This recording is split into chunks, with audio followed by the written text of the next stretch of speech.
我破产了，欠了4500万。I'm bankrupt. I owe 45 million and my marriage has fallen apart. 但我现在破产了，还倒欠银行700-800万。I'm bankrupt now too, still owing the bank 7 to 8 million, and I've been labeled a discredited defaulter. 兄弟们，我今天彻底负债了，破产了。Hey guys, I've gone completely bankrupt today. I've been taken to court. Now all my assets are frozen. Let me show you. My WeChat, bank cards, and Alipay are all showing as judicially frozen. The People's Bank of China and the National Finance Supervisory Administration have recently released the 2024 China Residents Financial Debt Status Report, which provides a deep dive into the current financial situation of Chinese citizens. Based on research conducted in 31 provinces and involving 350,000 households, the report reveals the real debt levels faced by most Chinese people today. As of December 31st, 2024, the report shows that 837 million adults in China, or 73% of the population, are carrying debt. This means that nearly 3 out of 4 adults in China are in debt. Notably, 625 million people, or 74.7% of debtors, are dealing with 2 or more types of debt, such as mortgages, car loans, or credit card debt. This indicates that the majority of debtors are juggling multiple financial obligations, adding significant pressure on their finances. Breaking it down by type of debt, mortgages are by far the largest burden, with 482 million people owing on their homes. This accounts for 57.6% of all debtors in China, meaning that nearly 60% of the country's debtors are struggling with mortgage payments. The second largest group is those with credit card debt, numbering 375 million people. Another major debt includes consumer loans, 293 million people, car loans, 187 million people, and business loans, 920 million people. Age-wise, the highest debt rates are among the 25 to 40 age group, where 85.7% are in debt, followed by the 41 to 55 group at 73%. Although the debt rate decreases for those aged 55 and older, it's concerning that 23.5% of those over 65, mostly retired individuals, are still carrying debt. This shows that even in retirement, many seniors still face financial burdens. Another striking statistic is that 91% of people aged 30 to 35 are in debt. This means that more than 9 out of 10 people born in the 1990s to 1995 are facing debt. Geographically, the highest debt rates are found in China's first-tier cities, where 76.8% of residents are in debt.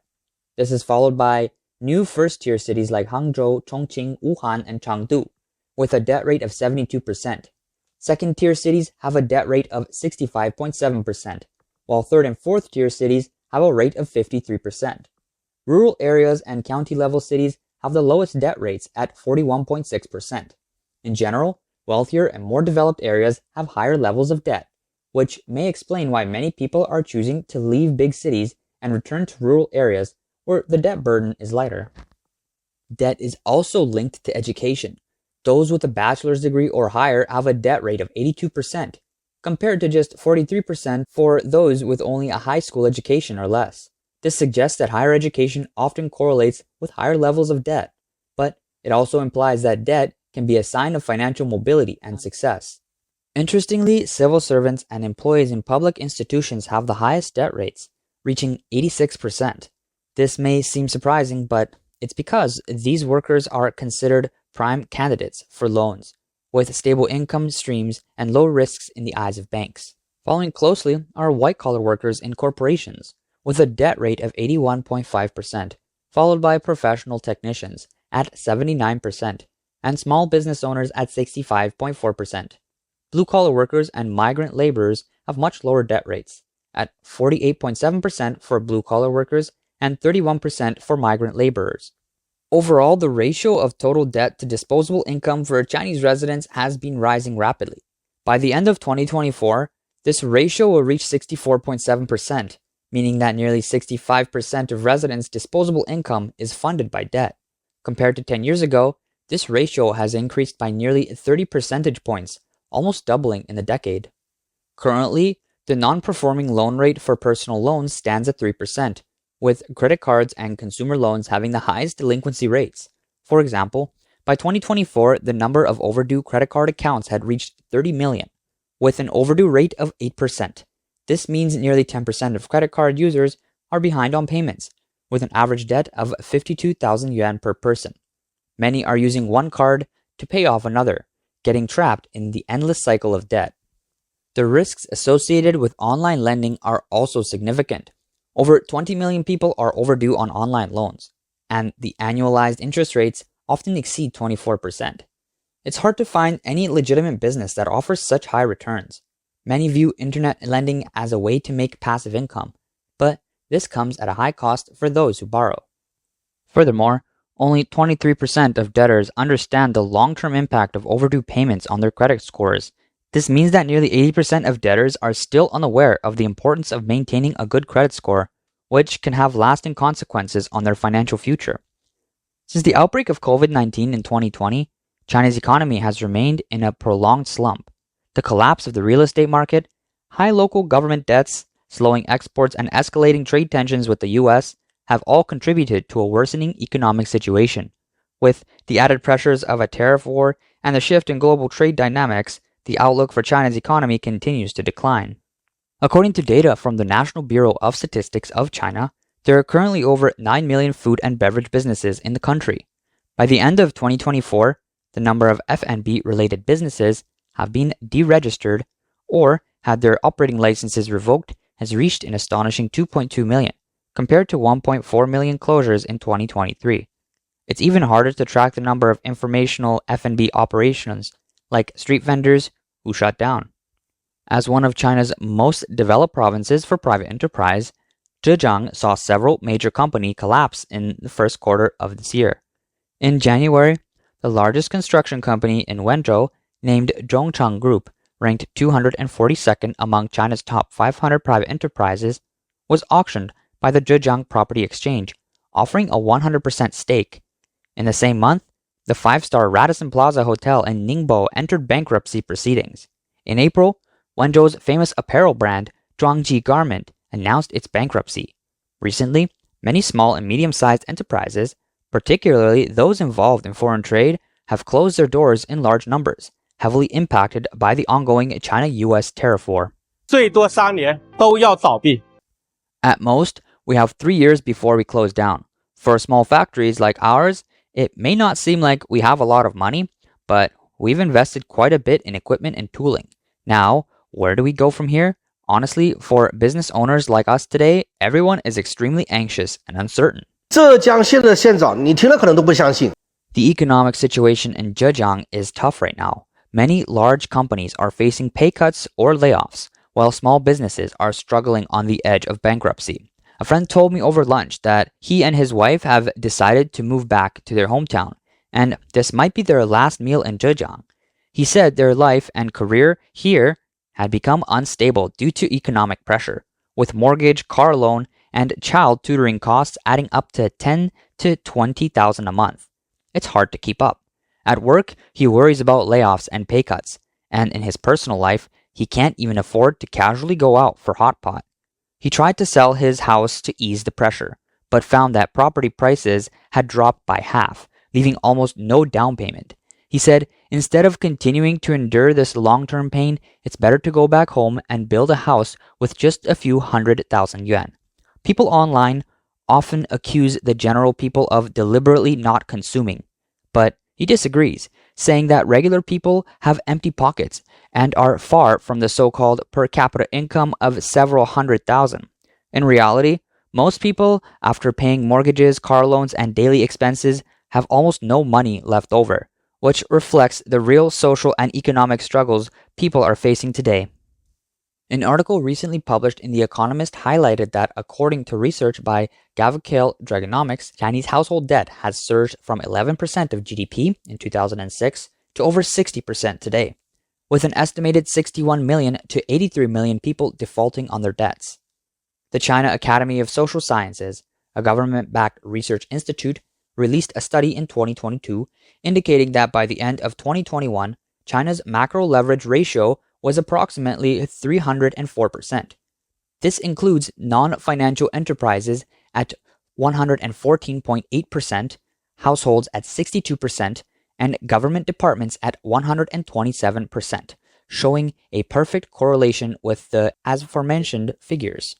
The debt to GDP ratio, using the 62% rate for households as an example, represents the total debt of the household sector compared to the country's GDP.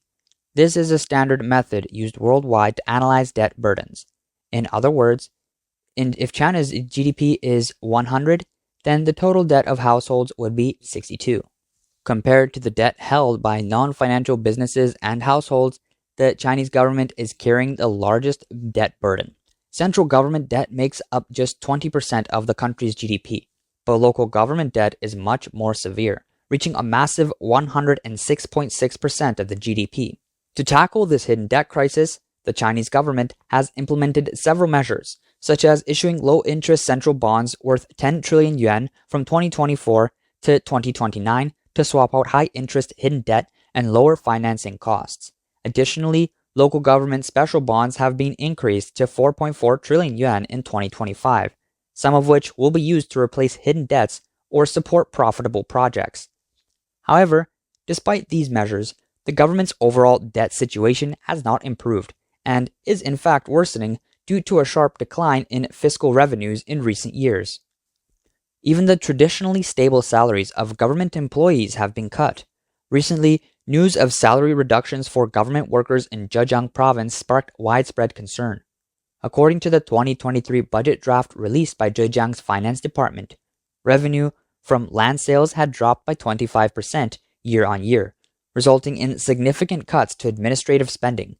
After the salary reductions this year, the average public sector worker will lose 50,000 to 60,000 yuan annually, and senior officials will see cuts exceeding 100,000 yuan.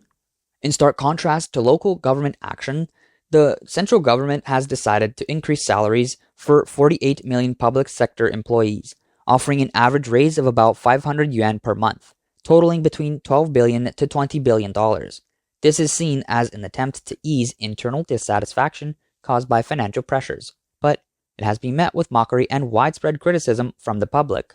As China's overall economy continues to deteriorate, this trend of national debt will likely deepen, signaling an impending widespread bankruptcy wave for Chinese households. The Chinese government has been aware of the situation for some time. As early as 2020, China's National Development and Reform Commission, along with 13 other departments, jointly issued a plan to speed up the reform of the market exit system, specifically mentioning the need to establish a personal bankruptcy system.